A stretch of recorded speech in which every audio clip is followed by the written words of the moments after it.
সালামু আলাইকুম। আজকে আমি যেই টপিক নিয়ে কথা বলতে চাচ্ছি সেটা হচ্ছে HTMX, JavaScript for not doing JavaScript. HTMX web development ফিল্ডে একটা লেটেস্ট টেকনোলজি, কিন্তু HTMX নিয়ে আমি বাংলা ভাষায় কোনো আলোচনা এখন পর্যন্ত দেখি নাই। তাই আমি মনে করলাম যে HTMX নিয়ে বাংলায় একটা ডিসকাশন হওয়া দরকার। আমি পড়াশোনা করছি মেকানিক্যাল ইঞ্জিনিয়ারিংয়ে। প্রফেশনালি আমি একজন প্রোডাক্ট ডিজাইনার। তো স্বভাবতই প্রশ্ন আসতে পারে যে আমি কেন HTMX বা ওয়েব ডেভেলপমেন্টের জিনিস নিয়ে কথা বলতেছি। তো তার জন্য কিছু পিছনের ঘটনা বলা দরকার। আমি বেশ কিছু কারণে বেশ কিছুদিন যাবৎ পাইথন শেখা শুরু করি। তোর মধ্যে একটা রিজন ছিল যে আমি যে ক্যাড সফটওয়্যার ইউজ করি ডিজাইনের জন্য, সিমেন্স এনএক্স, তার কিছু টুলস ডেভেলপ করার জন্য, অর্থাৎ সফটওয়্যারটাকে অটোমেট করার জন্য পাইথনের প্রয়োজন হয়। এবং পাইথন শিখতে গিয়ে আমি জ্যাঙ্গো সম্পর্কে জানতে পারি। আর জ্যাঙ্গো হচ্ছে ওয়েব ডেভেলপমেন্টের একটা ফ্রেমওয়ার্ক, কিন্তু ওয়েব ডেভেলপমেন্ট আসলে কিভাবে কাজ করে আমার তেমন কোনো আইডিয়া তখনও ছিল না। তো জ্যাঙ্গো কিভাবে কাজ করে সেটা ভালোভাবে বোঝার জন্য আমি হার্ভার্ডের একটা অনলাইন কোর্স, যেটা হচ্ছে CS50's introduction to web programming, ওই কোর্সটা করি। এবং ওই কোর্সটা করতে গিয়ে যেটা দেখি যে ওখানে মোটামুটি ওয়েব ডেভেলপমেন্টের একটা ওভারঅল আইডিয়া দেয়া হয়। সেখানে ব্যাক এন্ডের কাজের জন্য জ্যাঙ্গো ব্যবহার করা হয়, আর ফ্রন্ট এন্ডের জন্য জাভাস্ক্রিপ্ট আর জাভাস্ক্রিপ্টের ফ্রেমওয়ার্ক রিয়্যাক্ট ব্যবহার করা হয়। তো আমি যেটা জানতে পারলাম যে আসলে ফ্রন্ট এন্ডে পাইথন ব্যবহার করা যায় না। ফ্রন্ট এন্ডে জাভাস্ক্রিপ্ট ব্যবহার করতে হবে এবং জাভাস্ক্রিপ্টের যে লাইব্রেরিগুলো আছে বা ফ্রেমওয়ার্কগুলো আছে সেগুলো ব্যবহার করতে হবে। তো এই কোর্স করতে গিয়ে আমি সর্বপ্রথম হচ্ছে জাভাস্ক্রিপ্টের সাথে আমার পরিচয় হয় এবং জাভাস্ক্রিপ্টের কোড লিখি সামান্য কিছু। কিন্তু সত্যি কথা বলতে জাভাস্ক্রিপ্টের সিনট্যাক্স আমার কাছে বিদঘুটে ও বিশ্রী মনে হয় এবং জাভাস্ক্রিপ্ট আমার আসলে পছন্দ হয় না। তো আমি চিন্তা করতে থাকি যে আসলে জাভাস্ক্রিপ্টের কি কোনো অল্টারনেটিভ নাই, আমি কি পাইথন দিয়েই ফ্রন্ট এন্ডের কাজ করতে পারবো না। তো বাস্তবতা যেটা হচ্ছে সেটা হচ্ছে জাভাস্ক্রিপ্ট হচ্ছে যে ওয়েবের ল্যাঙ্গুয়েজ, এবং এটাই একমাত্র ল্যাঙ্গুয়েজ যেটা ব্রাউজারে রান করে। তাহলে আসলে জাভাস্ক্রিপ্টের কি কোনো বিকল্প নাই? আমরা কি জাভাস্ক্রিপ্টকে অ্যাভয়েড করতে পারবো না? বা জাভাস্ক্রিপ্ট কিভাবে ওয়েব ডেভেলপমেন্টের জগতে আসলো? অনলি জাভাস্ক্রিপ্টই কেন ব্রাউজারে রান করে? ওয়েল, কার্সন গ্রস এই ভদ্রলোকের মতে হচ্ছে যে জাভাস্ক্রিপ্টকে অ্যাভয়েড করা সম্ভব। আর জাভাস্ক্রিপ্ট কিভাবে আসলো, সো এই জিনিসগুলো বুঝতে হইলে ওয়েবের হিস্ট্রিটা দেখতে হবে। আজকের এই লেকচারের কন্টেন্ট পুরোটাই বলা যায় যে হচ্ছে যে কার্সন গ্রস এই ভদ্রলোকের লেকচার এবং এসএস থেকে নেয়া। আর এই প্রেজেন্টেশনে আমি যত কোড, এক্সাম্পল এবং ছবি ব্যবহার করছি, মোস্ট অফ দেম হচ্ছে যে ওনার স্লাইড, লেকচার অথবা ওয়েবসাইট থেকে নেয়া। তো আমরা ওয়েবের হিস্ট্রিটা একটু দেখি।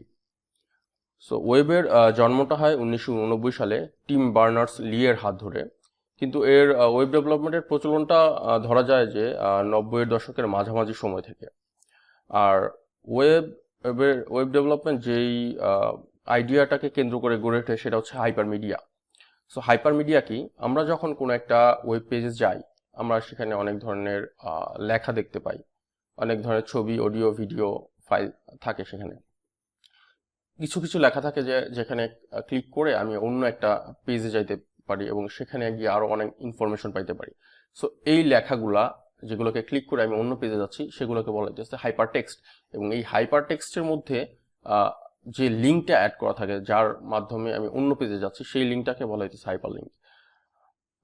এইভাবে হাইপার লিঙ্কের মাধ্যমে যে অডিও, ভিডিও, বিভিন্ন টেক্সট ইনফরমেশন, এগুলো যখন একটার সাথে একটা কানেক্টেড থাকে, একটা নেটওয়ার্কের মতো স্ট্রাকচার তৈরি হয়, তখন একে বলা হইতেছে হাইপার মিডিয়া বা হাইপার মিডিয়া সিস্টেম। তো একই সময়ে ওয়েব নিয়ে আরেকজন ভদ্রলোক কাজ করতেছিলেন, ওনার নাম হচ্ছে রয় ফিল্ডিং। সো রয় ফিল্ডিং 2000 সালে তার পিএইচডি ডিসার্টেশনে ওয়েবের রেস্ট আর্কিটেকচারটা প্রদান করেন এবং ওনার দেয়া এই রেস্ট আর্কিটেকচারটা খুবই জনপ্রিয়তা পায়। সো ওয়েব রেস্টফুল হইতে হলে তার কিছু কন্ডিশন ফুলফিল করতে হয়। সেগুলো হচ্ছে যে ক্লায়েন্ট সার্ভার ইন্টারাকশন, অর্থাৎ ওয়েবে ক্লায়েন্ট থাকবে এবং সার্ভার থাকবে। ক্লায়েন্ট বলতে হচ্ছে ব্রাউজার, সার্ভার বলতে এইচটিটিপি সার্ভার।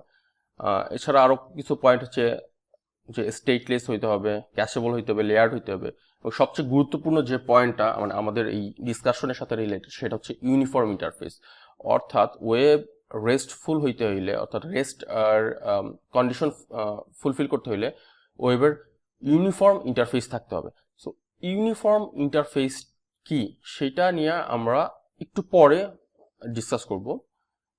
এরপরে যেটা দেখব সেটা হচ্ছে যে আসলে এই ওয়েব এবং এই রেস্ট আর্কিটেকচার এই দুইটা মিলে এর সমন্বয়ে যেটা দ্বারা সেটাই ছিল হচ্ছে ওয়েব 1.0। কিন্তু তখন ওয়েবের যে প্রবলেমটা ছিল, ওয়েব 1.0 এর যে প্রবলেমটা ছিল সেটা হচ্ছে যে এর ইউজার ইন্টারফেস ছিল খুবই স্ট্যাটিক, দেখতে বিদঘুটে বিশ্রী। আর এই সমস্যাটাই সমাধান করার জন্য হচ্ছে যে জাভা স্ক্রিপ্টের উদ্ভব ঘটে এবং ব্র্যান্ডন আইক এই ভদ্রলোক হচ্ছে যে জাভা স্ক্রিপ্ট তৈরি করেন এবং সামহাউ জাভা স্ক্রিপ্ট হচ্ছে যে ব্রাউজারে ইন্টিগ্রেট হয়ে যায় এবং সেটা হচ্ছে যে ওয়েবসাইটকে প্রাণবন্ত করে তোলার চেষ্টা করে। তো জাভা স্ক্রিপ্টের সাথে আছে এজেক্স আরেকটা টেকনোলজি যুক্ত হয় এবং এই দুইয়ের সমন্বয় হচ্ছে যে সিঙ্গেল পেজ অ্যাপ্লিকেশনের প্রচলন শুরু হয়। তো আমরা যদি একটা ওয়েব পেজ দেখি, পুরাতন ওয়েব পেজ এবং বর্তমান ওয়েব পেজ, তাহলে আমরা আইডিয়াটা একটু ক্লিয়ারলি বুঝতে পারবো। ফর এক্সাম্পল, এখানে ইসলাম কিউএ নামে একটা ওয়েবসাইট, তার 2001 সালের অবস্থাটা এখানে আমরা দেখতে পাচ্ছি। এটা আমি ওয়েবেক মেশিনের মাধ্যমে সেই সিচুয়েশনটা, সেই স্টেটটা পাইছি। তো এখানে যদি আমি দেখি যে এখানে ওয়েবসাইটটা কমপ্লিটলি হচ্ছে একটা স্ট্যাটিক ওয়েবসাইট। আমি যদি কোনো একটা লিঙ্কে ক্লিক করি, দেখা যায় আরেকটা পেজ আসছে, সেখানেও সবকিছু স্ট্যাটিক। ভাইরাস এই ওয়েবসাইটেরই যদি আমি বর্তমান অবস্থা দেখি, সেটা হচ্ছে যে অনেকটা এমন। এই ওয়েবসাইটটা মোটামুটি একটা ডাইনামিক ওয়েবসাইট বলা যেতে পারে। ফর এক্সাম্পল, আমি যদি এখানে ল্যাঙ্গুয়েজে ক্লিক করি, তাহলে হচ্ছে যে একটা ড্রপ ডাউন মেনু নামতেছে, ল্যাঙ্গুয়েজগুলো শো করতেছে। আমি যদি লগ ইন অপশনে ক্লিক করি, তাহলে একটা মোডাল উইন্ডো ওপেন হইতেছে। আমি যদি এখানে কোনো কিছু টাইপ করি, সাপোজ লিখলাম মুহাম্মদ সাল্লাল্লাহু আলাইহি সাল্লাম, তাহলে অ্যাক্টিভ সার্চ কাজ করতেছে। সো এটাকে মোটামুটি একটা ডাইনামিক ওয়েবসাইট ধরা যেতে পারে। তো আমরা আমাদের প্রেজেন্টেশনে ব্যাক যাই।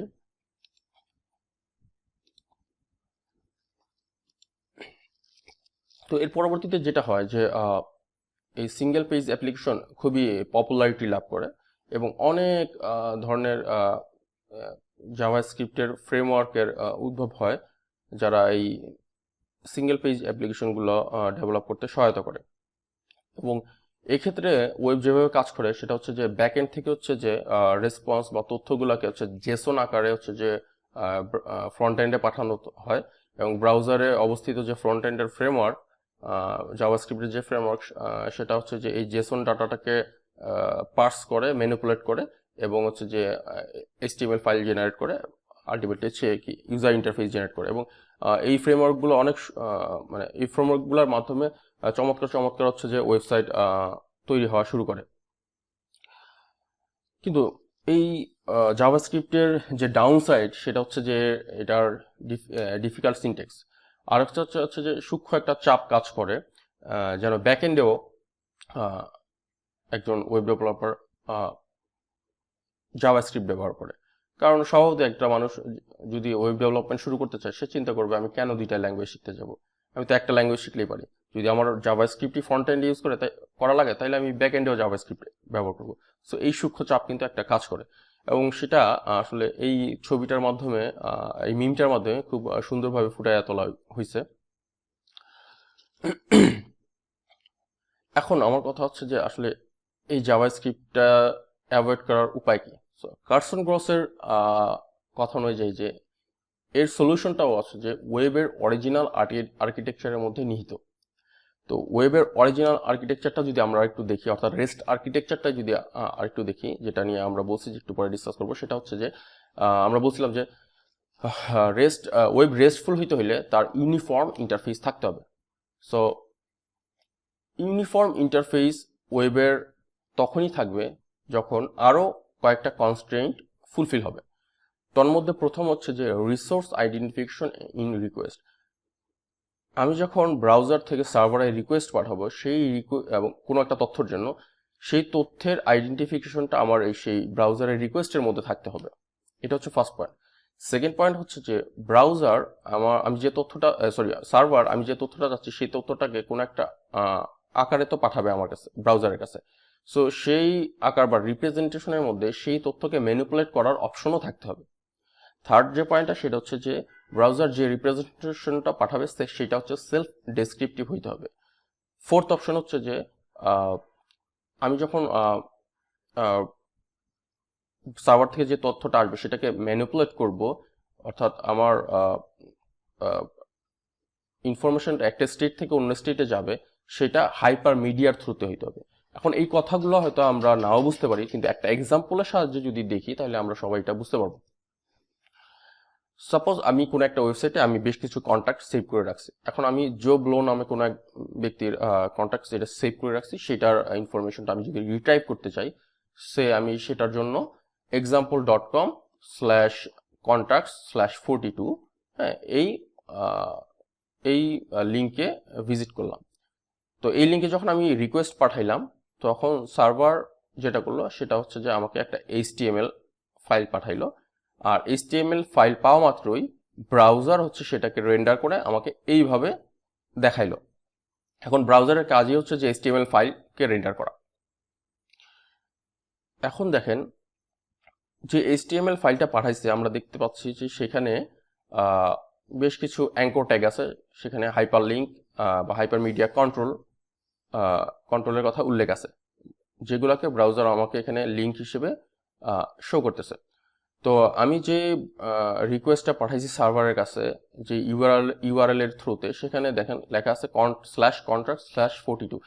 এই ইনফরমেশনটা কি হচ্ছে যে আইডেন্টিফিকেশন রিসোর্সের রিকোয়েস্টের মধ্যে, অর্থাৎ এই ইনফরমেশনটুকুর জন্যই আমি যে পার্টিকুলার এই কন্ট্যাক্ট ইনফরমেশনটা পাচ্ছি। সো এটা হচ্ছে resource identification in request. Second যে পয়েন্টটা হচ্ছে সেটা হচ্ছে manipulation of resources through representation. দেখেন এইখানে আমার ব্রাউজারে আমি দেখতেছি যে কন্ট্যাক্টটাকে কি আমি এডিট করতে পারবো, এবং এই কন্ট্যাক্টের যে ইমেল অ্যাড্রেস আছে সেই ইমেল অ্যাড্রেসে আমি এই ইমেল হাইপারটেক্সটে ক্লিক করে মেইল পাঠাইতে পারবো, এবং আমি চাইলে কি এই কন্ট্যাক্টটাকে আর্কাইভও করতে পারবো এই লিঙ্কে ক্লিক করে। এবং এই অপশনগুলো সরাসরি হচ্ছে যে আমার যে HTML ফাইল যেটা সার্ভার থেকে পাঠানো হয়েছে তার মধ্যে হচ্ছে যে কি বিদ্যমান ছিল। সো এইটাই হচ্ছে যে manipulation of resources through representation, অর্থাৎ আমি এই যে তথ্যটাকে ম্যানিপুলেট করব, এডিট করব অথবা ইমেল পাঠাবো অথবা আর্কাইভ করব, সেটা ওই রিপ্রেজেন্টেশনের মধ্যেই যুক্ত থাকতে হবে, এবং সেটা কিন্তু এই HTML ফাইলে আছে। থার্ড যেটা সেটা হচ্ছে সেলফ ডেসক্রিপটিভ হইতে হবে। এটার মানেটা কি? এটার মানেটা হচ্ছে যে এই HTML ফাইলটা যখন সার্ভার ব্রাউজারকে পাঠাইছে, ব্রাউজার কিন্তু এই HTML ফাইলের ভিতরে কি আছে সেটা নিয়ে চিন্তা করে না, সেটা নিয়ে ঘাটাঘাটি করতে যায় না। কারণ ব্রাউজার HTML ফাইল পাইছে, সে সেটাকে রেন্ডার করছে, সে এর কন্টেন্টের ব্যাপারে অ্যাগনস্টিক। তাকে কিন্তু চিন্তা করতে হয় না যে এই যে HTML ফাইলটা পাঠাইছে সেখানে কি আর্কাইভ লিঙ্কটা আছে কি নাই, সেখানে ইমেইলের তথ্য ছিল কি ছিল না, এগুলো নিয়ে ব্রাউজার কোনো চিন্তা করে নাই। সে জাস্ট HTML ফাইলটা পাইছে এবং সেটাকে হচ্ছে কি রেন্ডার করে শো করছে। এবং আমি যখন এই কন্ট্যাক্টটাকে ম্যানিপুলেট করব, সাপোজ এই এডিট লিঙ্কে থ্রু ক্লিক করে, তখন যদি আরেকটা ওয়েব পেজ আসে সেইটাও হাইপার মিডিয়ার থ্রুতে হয়, তাহলেই সেটা এই ফোর্থ কন্ডিশনটাকে স্যাটিসফাই করবে, যেটা হচ্ছে hyper media as the engine of application state, অর্থাৎ আমি একটা স্টেট থেকে যখন আরেকটা স্টেটে যাব সেটা মাস্ট বি হাইপার মিডিয়ার থ্রুতে হইতে হবে। এখন যখন সার্ভার HTML এর মাধ্যমে রেসপন্স পাঠাবে সার্ভারের এন্ড থেকে ব্রাউজারের কাছে, তখন সেটা এই কন্ডিশনগুলোকে ফুলফিল করবে। এবং আমরা এই যে এক্সাম্পলটা দেখলাম সেখানে কিন্তু এই 4টা কন্ডিশনই ফুলফিল হয়েছে। কিন্তু সার্ভার যদি এই ডাটাটা HTML আকারে না পাঠায় জেসন আকারে পাঠাইতো, তাহলে কিন্তু এই কন্ডিশনগুলো ফুলফিল করতে পারতো না। যদি আমরা এই সেম এক্সাম্পলটাই জেসন আকারে দেখি, তাহলে এখানে দেখতে পাবো যে সার্ভার হচ্ছে যে HTML ফাইল না পাঠায় জেসন ফাইল পাঠাইছে ব্রাউজারের কাছে। সো ব্রাউজার কি করছে, ব্রাউজার হচ্ছে যে এই জেসন ফাইলটাকে এক্সামাইন করছে, এবং এক্সামাইন করে ব্রাউজারের যে আসলে জাভাস্ক্রিপ্টের যে ফ্রেমওয়ার্কটা ব্রাউজার আছে, সে হচ্ছে কি HTML ফাইল জেনারেট করছে, এবং জেনারেট করার পরে ব্রাউজার সেই HTML ফাইলটাকে রেন্ডার করছে। ফর এক্সাম্পল, এই জেসন ডাটার মধ্যে হচ্ছে যে স্ট্যাটাস নামে একটা কিওয়ার্ড আছে এবং তার একটা ভ্যালু আছে অ্যাক্টিভ। সো জাভাস্ক্রিপ্টের যে ফ্রন্ট এন্ডের যে ফ্রেমওয়ার্ক, সে যখন দেখলো যে স্ট্যাটাসের ভ্যালু হচ্ছে অ্যাক্টিভ, অর্থাৎ কন্ট্যাক্টটা অ্যাক্টিভ আছে, তখন সে ডিসাইড করছে যে এই কন্ট্যাক্টের জন্য আমাকে আর্কাইভ করার একটা অপশন রাখতে হবে। যদি স্ট্যাটাসের ভ্যালুটা অ্যাক্টিভ না থেকে আর্কাইভ হইতো, তখন কিন্তু সে এই আর্কাইভ অপশনটা রাখতো না। সে ডিসাইড করতো তখন যে একে আনআর্কাইভ করার জন্য একটা অপশন আমাকে রাখতে হবে। অর্থাৎ ব্রাউজারের যে ফ্রেমওয়ার্ক, ব্রাউজারের ভিতরে যে ফ্রন্ট এন্ডের ফ্রেমওয়ার্ক আছে বা জাভাস্ক্রিপ্টের যে ফ্রেমওয়ার্ক আছে, সে কিন্তু হচ্ছে যে সার্ভার যে রেসপন্সটা পাঠাইছে সেটাকে অ্যানালাইজ করছে, এবং তার উপর ডিপেন্ড করে সে হচ্ছে যে HTML ফাইল ব্রাউজারের মধ্যে জেনারেট করতেছে, এবং ব্রাউজার হচ্ছে সেই HTMLটাকে সে কি রেন্ডার করতেছে। অর্থাৎ এখানে কিন্তু হচ্ছে যে এই জেসনটা কিন্তু হচ্ছে যে আসলে হাইপার মিডিয়া ড্রিভেন না, এখানে কোনো হাইপার মিডিয়া কন্ট্রোল নাই। তাই জেসনকে আসলে রেস্ট ফুল এপিআই বা রেস্ট এপিআই বলা যায় না। যদিও আমরা ওয়েব ডেভেলপার যারা আছে তারা সবাই আসলে জানে যে জেসন এপিআই মানে হচ্ছে রেস্টফুল এপিআই, এবং রেস্ট এই কথাটার সাথে পরিচিত নয় এমন কোনো ওয়েব ডেভেলপার হয়তো পাওয়া যাবে না। সো ভুলক্রমেই হোক আর যেভাবেই হোক, জেসনকে আমরা রেস্টফুল এপিআই বলি, কিন্তু আসলে জেসন রেস্টফুল এপিআই না। এর কারণ হচ্ছে জেসন একে তো জেসন হাইপার মিডিয়া না, এবং এর মধ্যে কোনো হাইপার মিডিয়া কন্ট্রোল নাই। অর্থাৎ অ্যাপ্লিকেশন স্টেটের চেঞ্জ হাইপার মিডিয়ার থ্রুতে চেঞ্জ হচ্ছে না, এবং এই কারণেই আমরা যদি এখানে দেখি যে সার্ভার যদি HTML আকারে যদি তথ্যটাকে ব্রাউজারে পাঠাইতো, তাহলে ব্রাউজার ডিরেক্টলি হচ্ছে HTMLটাকে রেন্ডার করতো, এবং যখনই আমি এই রিপ্রেজেন্টেশনটাকে ম্যানিপুলেট করতাম হাইপার লিঙ্কের থ্রুতে, তখন হচ্ছে কি অ্যাপ্লিকেশন স্টেটটা চেঞ্জ হইতো হাইপার মিডিয়ার থ্রুতেই। অর্থাৎ হাইপার মিডিয়া এপিআই হচ্ছে যে ট্রু রেস্ট এপিআই, কারণ এর মধ্যে হাইপার মিডিয়া কন্ট্রোল আছে। অর্থাৎ হাইপার মিডিয়া কন্ট্রোল বলতে হাইপার টেক্সট বা হাইপার লিঙ্কগুলোকে বোঝাচ্ছি। রয় ফিল্ডিং এই ব্যাপারটাকে সম্বোধন করেই বলেন যে I am getting frustrated by the number of people calling any HTTP based interface আর রেস্ট এপিআই। এরপরে আবার তিনি বলেন যে what needs to be done to make the REST architectural style clear on the notion that hypertext is a constraint. In other words, if the engine of application state and hence the API is not being driven by hypertext, then it cannot be RESTful and cannot be a REST API, period. এখন এই JavaScript avoid করার উপায়টা কি? So Carson গ্রস্ত বলছিলেন যে এই ওয়েবের আর্কিটেকচারের মধ্যেই এই সলিউশনটা নিহিত আছে। তো উনি আবার বলতেছেন যদি আমরা HTML এর পথ অনুসরণ করতাম তাহলে কি হইতো।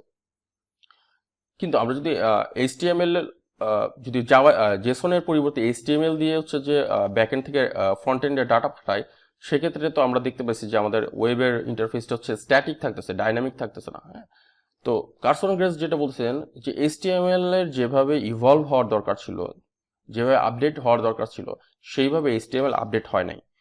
তাই HTML কে এম্পাওয়ার করতে হবে। এবং HTML কে HTMX হচ্ছে এম্পাওয়ার করতে পারে। সো HTMX টা কি?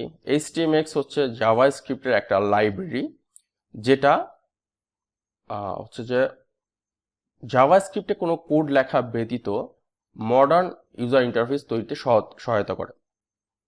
এবং এটা এখানে HTMX হচ্ছে যে জাভাস্ক্রিপ্টে কোনো কোড লেখা লাগে না, সেখানে বরং হচ্ছে HTML এর যেভাবে আমরা অ্যাট্রিবিউট ইউজ করি সেই রকম অ্যাট্রিবিউট ব্যবহার করতে হয়, such as hx get, hx post, এরকম অ্যাট্রিবিউট ইউজ করার মাধ্যমে হচ্ছে যে কোড লিখতে হয়।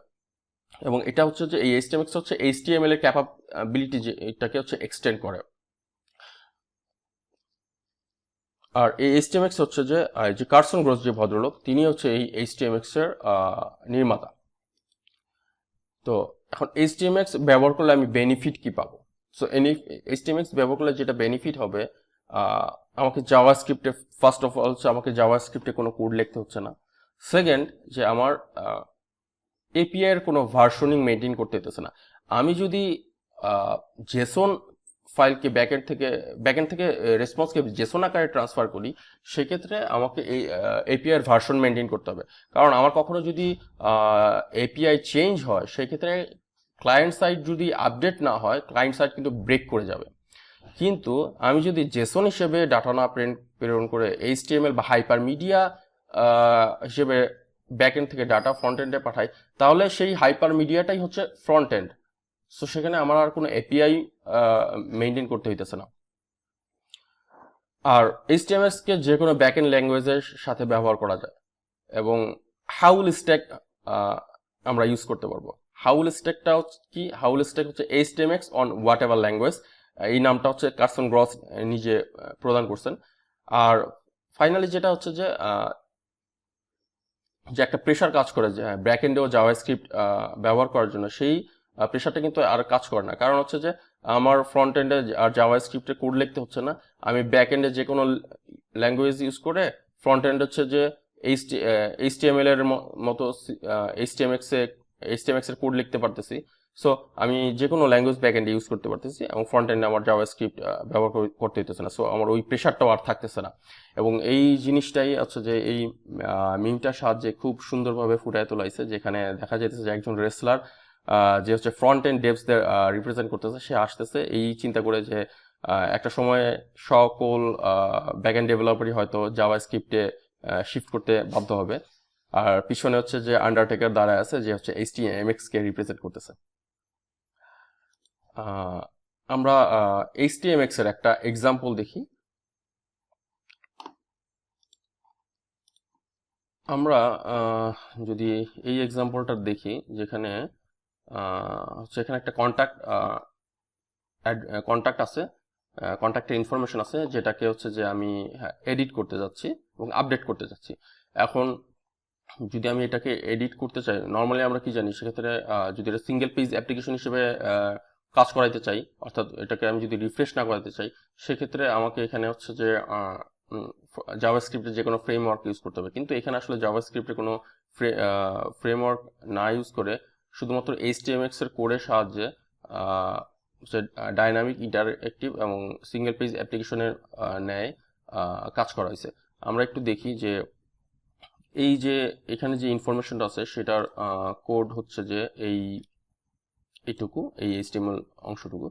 সেখানে HTMX এর কিছু অ্যাট্রিবিউট আছে, যেটা বলতেছে, ফর এক্সাম্পল এখানে বলা আছে যে hx টার্গেট, যেটা হচ্ছে HTMX এর একটা কিওয়ার্ড, যেটা বলছে hx টার্গেট দিস, অর্থাৎ এই কিওয়ার্ডটা HTMX কে বলতেছে, অর্থাৎ এই অ্যাট্রিবিউটটা HTMX কে বলতেছে তুমি এই ডিভটাকে টার্গেট করবা, এবং যখনই ইউজার এই বাটনে ক্লিক করবে, তখনই তুমি এই অ্যাড্রেসে একটা গেট রিকোয়েস্ট পাঠাবা, এবং সার্ভার তোমাকে যা পাঠাবে, যে রেসপন্সটা পাঠাবে, যে তথ্যটা পাঠাবে HTML আকারে, সেইটাকে তুমি যেটাকে টার্গেট করছো, যেই এলিমেন্টটাকে তুমি টার্গেট করছো,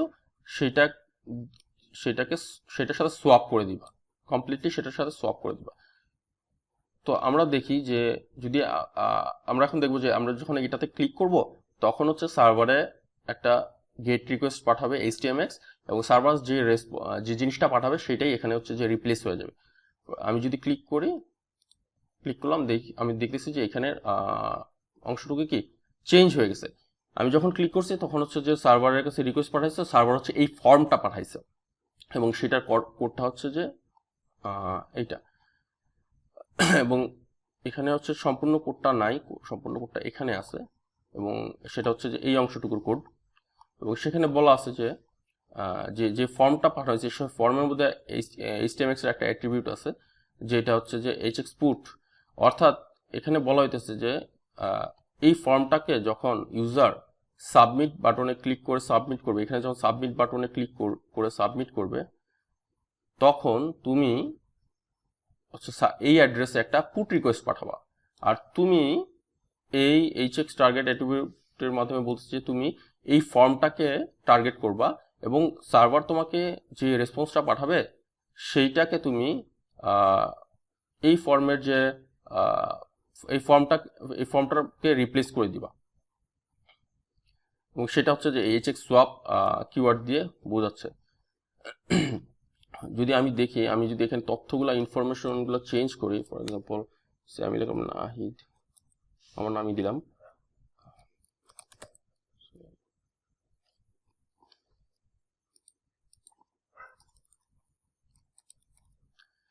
আমি যদি এখন সাবমিট করি তখন হচ্ছে যে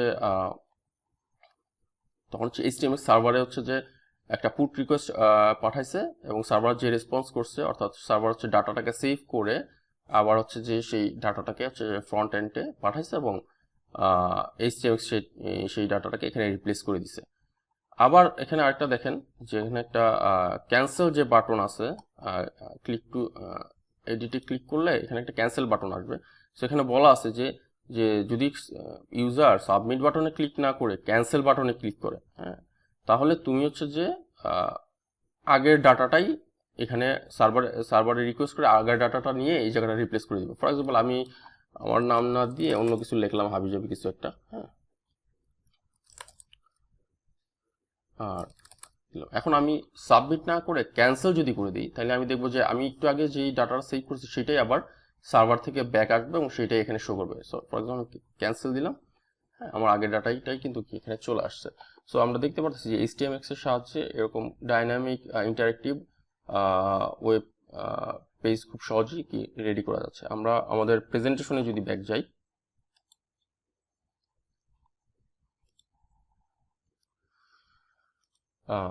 তো HTMX এর কি কোনো রিয়েল লাইফ ইউজ কেস আছে কিনা?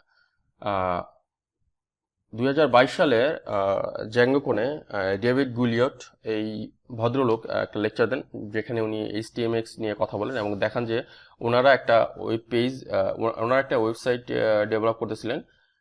সেখানে শুরুতে তারা রিয়্যাক্ট ব্যবহার করেন, পরবর্তীতে তারা রিয়্যাক্ট বাদ দিয়ে HTMX ব্যবহার করেন, এবং তারা সেখানে মানে এক্সট্রিম লেভেলের ডেভেলপমেন্ট দেখতে পান।